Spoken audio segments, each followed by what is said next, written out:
Hi guys, so we are in a seller's market, and that means that there's just not enough inventory right now for all the buyers that are out there. For example, I have like 9 buyers that I've written multiple contracts for each one. So I always ask people, if you're interested in selling or if you've thought about it, now's a great time. Well, then the answer I get is, well, where do I go? I'm not going to sell if I don't know where I'm going to go. So 4 tips, amongst others, but 4 tips that I want to throw out there. Number 1 is relocate.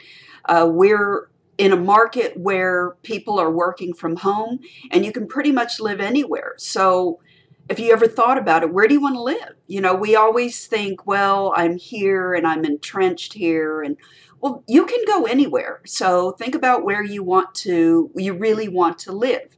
Number 2, move farther out where there's new construction. There's still some competition with new construction, but at least several of it, there's the sticker price. You buy it from the builder. There's no emotion there. It's straightforward. It's no hassle, and you just kind of go all the way through.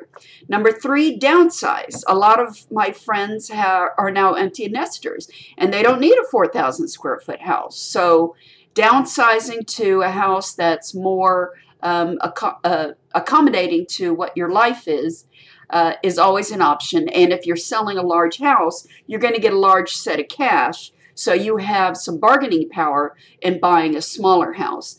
And the 4th one is lock and leave living. Think about condos and townhouses, someplace where it's low maintenance and it's smaller, so you've also downsized, but you have the ability to just lock the door and go visit kids, go visit relatives, go and live your life. Have fun. So those are 4 tips I have for you today. There's several more. Everybody's situation is different. So I'd love to talk to you if you have these type of questions.